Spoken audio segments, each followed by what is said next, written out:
पाकिस्तानियों, मक्का मुआहिदे के बाद आज एक और बहुत बड़ी खुशखबरी मैं आपके लिए लेकर आया हूँ। पूरी कौम को मक्का मुआहिदा के बाद फील्ड मार्शल सईद आसिम मुनीर पर फख्र है। जितने कारोबारी लोग हैं उनके लिए नए रास्ते खुलने जा रहे हैं कारोबार। इस खबर ने न सिर्फ इस्लामाबाद, मॉस्को और दोहा बल्कि पूरी आलमी ताकतों के ऐवानों में इस वक्त हलचल मचा कर रखी। एक तरफ रूस और पाकिस्तान की तारीख की सबसे बड़ी दलेराना मुआशी पेशत होने जा रही है, यानी मॉस्को से बराह रास्त फैसलाबाद और कराची तक माल बरदार ट्रेन चलाने का मंसूबा हतमी मरहले में दाखिल हो चुके हैं। लेकिन इस मंसूबे में बेलारूस की एंट्री क्यों हो रही है और 2025 और 2026 में वो कौन सी ऐसी जुग्राफियाई सियासत थी जिसने इस मंसूबे को रोके रखा था। खलीज फारिस और आबनाए हुर्मुज में शदीद तनाव के बावजूद कतर से एक ऐसा जहाज पाकिस्तान पहुंचा है जिसका इंतजार पूरा पाकिस्तान कर रहा था, और 31 जुलाई को वापस मोड़ दिया जाने वाला ये जहाज जो कि LNG कार्गो जहाज है, ये आखिरकार कराची अब कैसे पहुंचा और इस सब का आपके बिल जो बिजली के बिल हैं और जियोपॉलिटिकल है उस पर क्या असरात पड़ेंगे।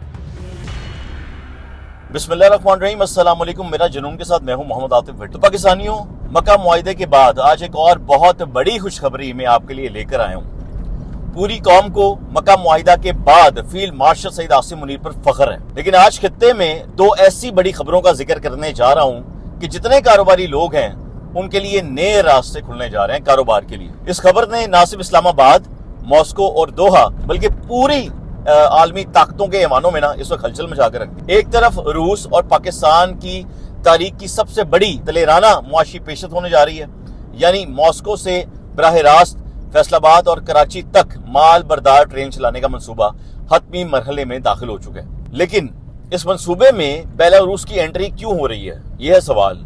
और 2025 और 2026 में वो कौन सी ऐसी जुग्राफियाई सियासत थी जिसने इस मंसूबे को रोके रखा था।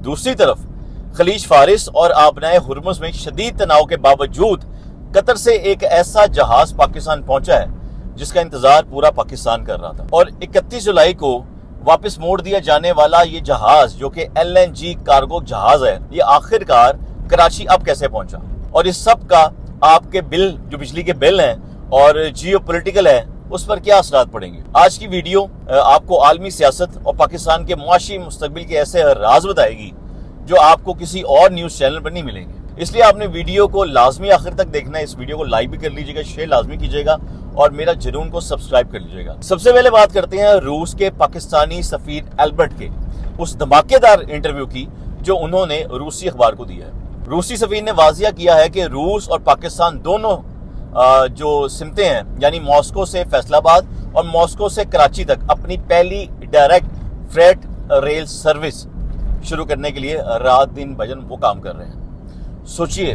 कि मॉस्को से कराची और टेक्सटाइल के जो टेक्सटाइल का गढ़ है फैसलाबाद तक डायरेक्ट अगर ट्रेन चलती है तो कैसा होगा।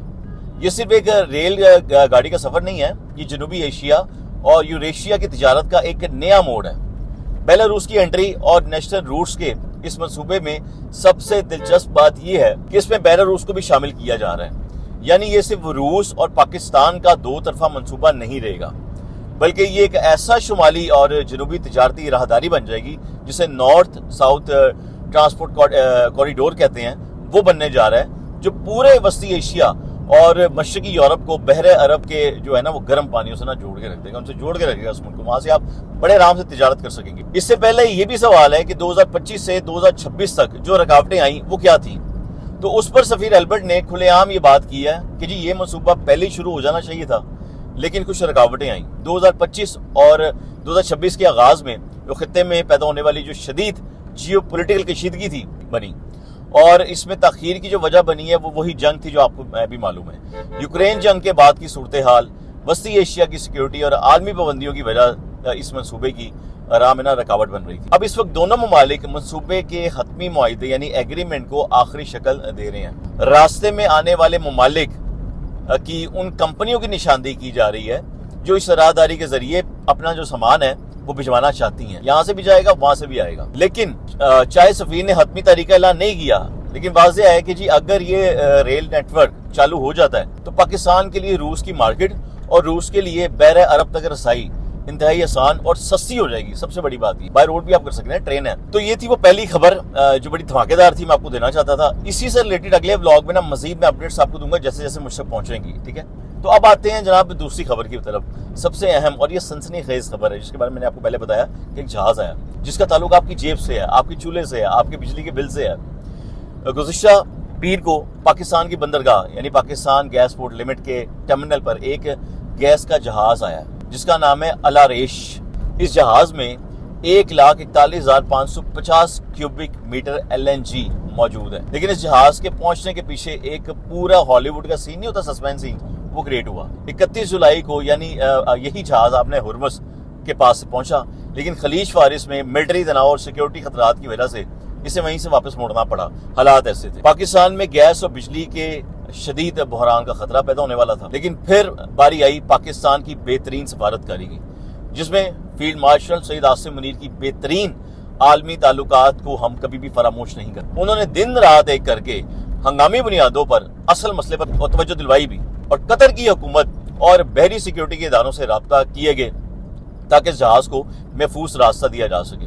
اور آخر 11:30 بجے کے قریب یہ جہاز پاکستان پہنچ جاتا ہے. آپ کو یاد ہوگا کہ 2 مارچ 2026 کو قطر کے جو راس فلان ہے وہ راس فلان LNG پروڈکشن پلانٹ پر حملہ ہوا تھا, جس کے بعد 4 مارچ کو قطر انرجی نے یعنی ہنگامی حالات کا اعلان کر کے گیس جو ہے نا اس کی فراہمی روک دی تھی, ہر طرف روک دی تھی, نہ صرف پاکستان. تو یہ تعطل اگست تک بڑھا دیا گیا تھا کہ جی اگست کو بھی نہیں ملے گی. تو پاکستان نے جولائی میں اس شارٹ فال کو پورا کرنے کے لیے ایک مہنگا سپاٹ کارگو بھی خریدا تھا. لیکن اب مارچ 2026 سے شروع ہونے والی سپلائی پریڈ میں یہ پاکستان کو موصول ہونے والا 14واں LNG کارگو ہے.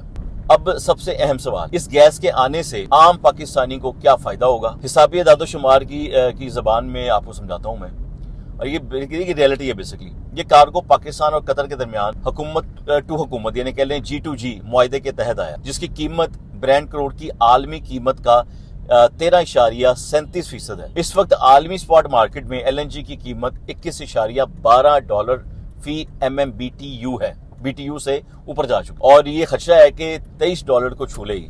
اگر پاکستان یہ گیس اوپن مارکیٹ سے خریدتا تو ملک پر اربوں کا بوجھ پڑ سکتا تھا. اس سستی گیس کے باوجود ایک تلخ حقیقت آپ کے سامنے میں پھر بھی رکھنا چاہوں گا کہ پاکستان میں LNG سے بننے والی جو بجلی ہے اس کے یونٹ کی جو لاگت ہے وہ 35.5 روپے فی یونٹ تک پہنچ چکی ہے. لہٰذا عالمی مارکیٹ میں گیس کے مہنگے ہونے سے ملک میں بجلی کے ٹیرف پر بھی فی الحال دباؤ مسلسل برقرار رہے گا. اس وقت پاکستان کے دونوں LNG جو ٹرمینل ہیں, اینگرو LNG اور پاکستان کی گیس پورٹ LNG سے مکمل طور پر بھرے ہوئے ہیں.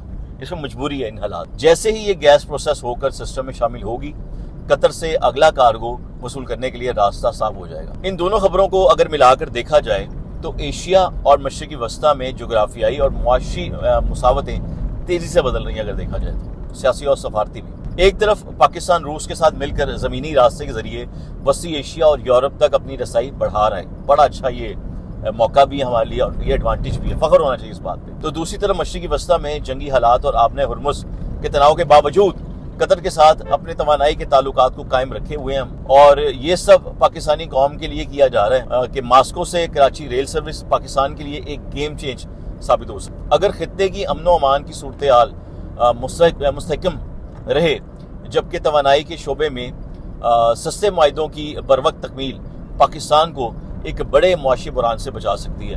اور اس وقت اس طریقے سے ان حالات میں گیس کا آ جانا پاکستان میں یہ بہت بڑی بات ہے, یہ بڑی بہترین سفارتکاری ہے. اس وقت مجبوری بھی ہے, سمجھیں کچھ دیر ہمیں برداشت کرنا پڑے گا ان چیزوں کو, لیکن جیسے ہی یہ حالات ٹھیک ہوتے ہیں تو یقیناً یہ یقین مجھے بھی ہے, آپ بھی رکھیں کہ انشاءاللہ بجلی بھی سستی ہے اور گیس بھی انشاءاللہ سستی ہے. لیکن پھر بھی دیکھ لیں اس تناؤ کے باوجود یہ کوشش کی جا رہی ہے کہ پاکستانی عوام کو کسی بھی قسم کی بنیادی جو سہولیات ہے اس سے محروم نہ رکھا جائے. تو اگر آپ کو یہ ویڈیو پسند آئی ہے تو آپ نے شیئر لازمی کرنی ہے. یہ بڑی اہم انفارمیشن تھی جو مجھے نہیں لگتا کسی نیوز چینل سے آپ کو ملی ہوگی, تو وہ جو میں آپ کو دے رہا ہوں. تو ایسی نئی اپڈیٹس کے لیے اور اہم معلومات کے لیے آپ چینل کو سبسکرائب کر لیجئے اور بیل آئیکن دبائیے گا, کیونکہ یہ میرا جنون نہیں ہے, یہ آپ کا جنون ہے. تو دعاؤں میں یاد رکھیں. اللہ تعالیٰ آپ سب کو سلامت رکھیں. عاطف بھٹی کو اگلی ویڈیو تک اجازت دیجیے. اللہ حافظ.